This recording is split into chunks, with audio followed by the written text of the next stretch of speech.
Hello, brothers and sisters, and welcome to day 107 of the Chronological Read Through the Bible. Today's reading and commentary covers 1 Samuel chapter 23, starting in verse 13 through chapter 27. We also have a reading in Psalm 54.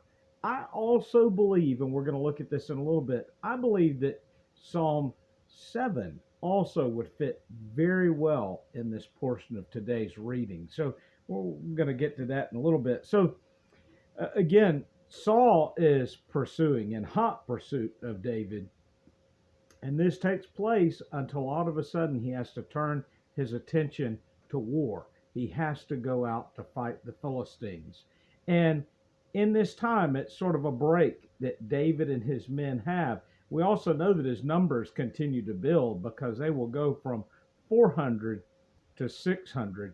Something which I also left out yesterday that I wished I had have included is where David's parents or his family is taken away to Moab. They're given a safe place there while Saul pursues David. And you might think, well, Moab, that's kind of odd, but keep in mind that David's great grandmother was a Moabite, or better yet, his father Jesse, it was his grandmother who was a Moabitess, and that was none other than Ruth. So it's just something I think to keep note of, because sometimes, especially if you grew up in church, going to Bible school or Sunday school and just hearing the Bible stories, you miss the fact that Jesse, David's father, is the grandson of Boaz and Ruth, and we miss the fact that Boaz's mother is Rahab. So sometimes it's easy to forget these things, but pulling them into context. Well, once that battle's over with, there appears to be men, and this is where I believe that Psalm 7 fits very well into this portion as well. There are men around Saul who continue to spur Saul on as far as him going after David. And Cush is one of those men, and that is addressed specifically in Psalm 7. So I just want to read a couple of verses. O Lord my God, in you I have taken refuge. Save me from all those who pursue me, and deliver me, or he will tear my soul like a lion, dragging me away while there is none to deliver. Now, David and his men, the area which they are in is a wilderness. It's interesting as far as the topography. It's a forest that borders basically the desert. So this is all in the southern part of Israel that these events are taking place in. And I did make mention that it's quite possible that the stronghold which it mentions them being at that time is actually Megiddo. That's what the term Megiddo means, is stronghold. So it's quite possible that they're there, or either Megiddo was a watchtower at that point, and it may have been a spot where you had spotters that were noticing the movement of Saul's army. So when David discovers that Saul is moving into that territory, he and his men seek refuge in a cave. And I don't know whether it's all 600 of the men or not, but we do get the idea that this is a rather large cave. And there's a lot of caves in that region. If you think of the Dead Sea Scrolls, they were found in one of these caves, not necessarily the one that David and his men are in, but in this region there's a number of caves. So here's where it gets a little comical, in the sense of that as Saul and his soldiers arrive in this area, and I think that this was God. I don't think that it was that they had Taco Bell for lunch or something. Saul suddenly had the urge, and he had to go relieve himself. And this would obviously be a rather private event for the king. So with toilet paper in hand, he goes into one of the caves to ease himself. What he does not realize is that this is the cave where David and his men are hiding out in. Now you would say, well, how is this even possible that David and his men are in this cave and Saul doesn't see them? Well, remember, it's easier to see out of a cave because you're looking into the light, even if it's nighttime. I've been in a number of caves throughout my life, and even in the evening, when you look outside of the cave, it's pitch black in the cave. There's nothing unless other than the light that you might have in your hand or on your helmet. But outside, even the stars produce such an incredible volume of light when you're in the complete darkness. So they would have seen Saul and his men approaching and coming into the cave, but the soldiers outside would have never have seen this.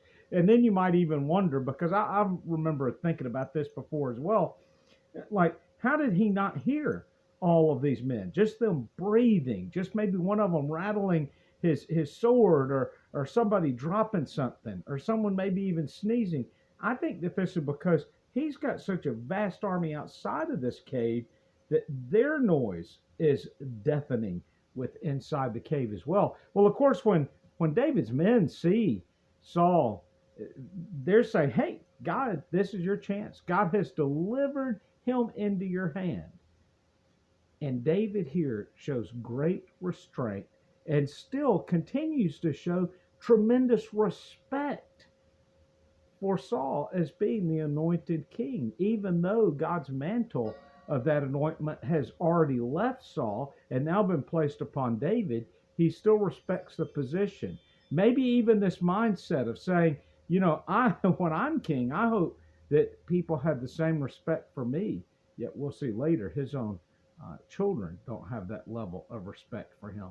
And it's interesting. He has greater respect for Saul than his own children will later have for him when David is king. So, having this opportunity, wouldn't you have driven your sword into Saul and then lopped his head off and taken it outside and shown it to the men? I mean, we know David's capable of this level of violence because, after all, not only has he killed a giant, but it said in the song he's slayed tens of thousands. So now David sneaks up, and rather than thrusting his sword into Saul, he cuts off the corner of his garment. And once Saul is outside, having eased himself in the cave, David appears and says, look, Saul, I could have taken your life. Here's the corner of your garment. And he even refers to Saul at this point as father. Now, also keep in mind, I think that it's beyond this point, but Saul is David's father-in-law. But I think it's more than that. It's just a term of respect, saying you've been like a father, but now what you're like now. And they agree to part ways in peace. We'll see that doesn't happen because, remember, Saul is being controlled by an evil spirit, and this is because Saul did not yield himself to the Lord. Saul decided all along he's going to do things his way. It's going to be his way that he goes about life. Now, as we move into the next chapter, and it's kind of startling just how quickly these verses come and go.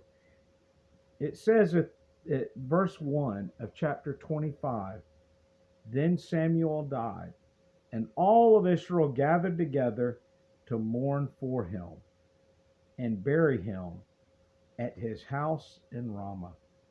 And David arose and went down into the wilderness of Paran. That's it. It's interesting. Normally, we have the age of the person when they die and a lot more details. And here is this central figure in the history of Israel, the last judge of Israel, and it just tells us that he died. We don't even know what he died of or no details. The passing of Samuel.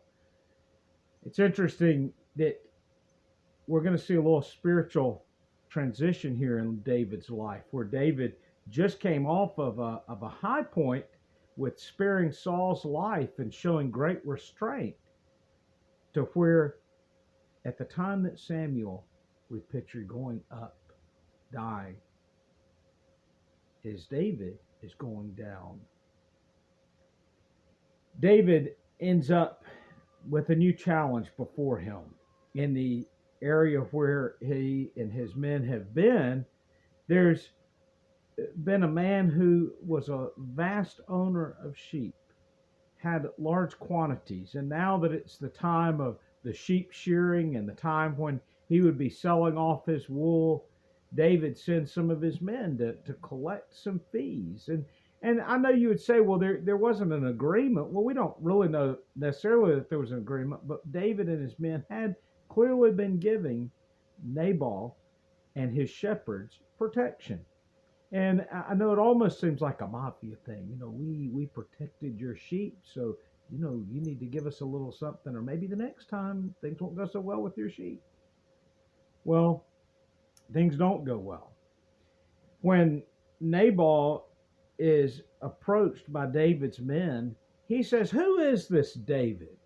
And that is really the greatest moment of disrespect that Nabal gives, because clearly he would know who David was. I mean, after all, remember, he had the number one hit on the charts from Saul has slain his thousands and David his tens of thousands.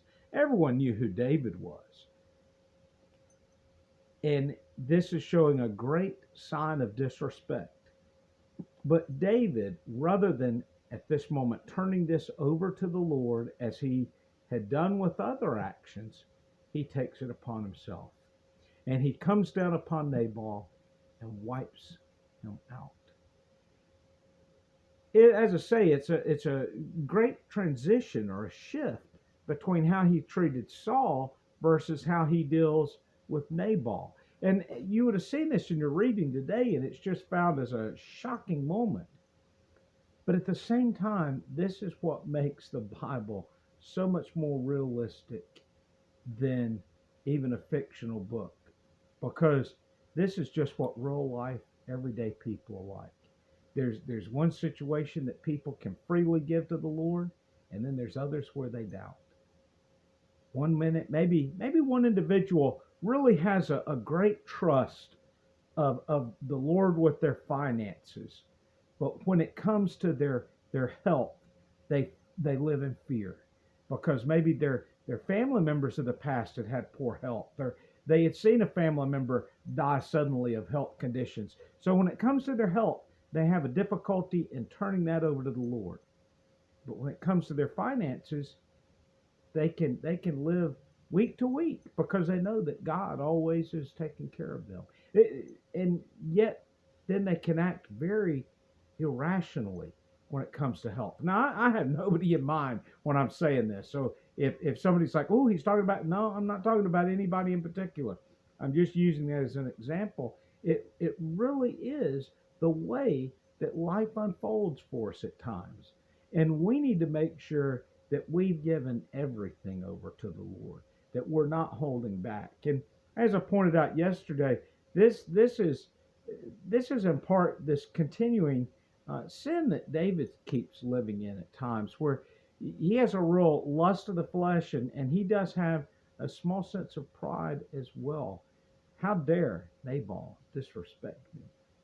And by the way, the name Nabal means fool. Now, whether that was a nickname or whether that's just a name that's given in Scripture to describe the man, I don't know. But it's a rather interesting name when you take that into account. And also, we get the picture of Abigail, Nabal's wife, being a very beautiful woman. It tells us this in Scripture. You have to wonder, how did she end up with Nabal, this rude, this just crude businessman, and a man who ended up with the name fool? Well, who knows? That happens a lot of times in life. And again, this is a real life situation, but it was a tragedy that David went in this direction rather than giving this too over to the Lord the way that he had given his encounter with Saul. Well, we're going to see a whole other situation that almost seems the same as David running into Saul in the cave. And once again, David's going to have great compassion on King Saul. And you just have to wonder, how dark a person's heart has to be to miss this kindness and this generosity.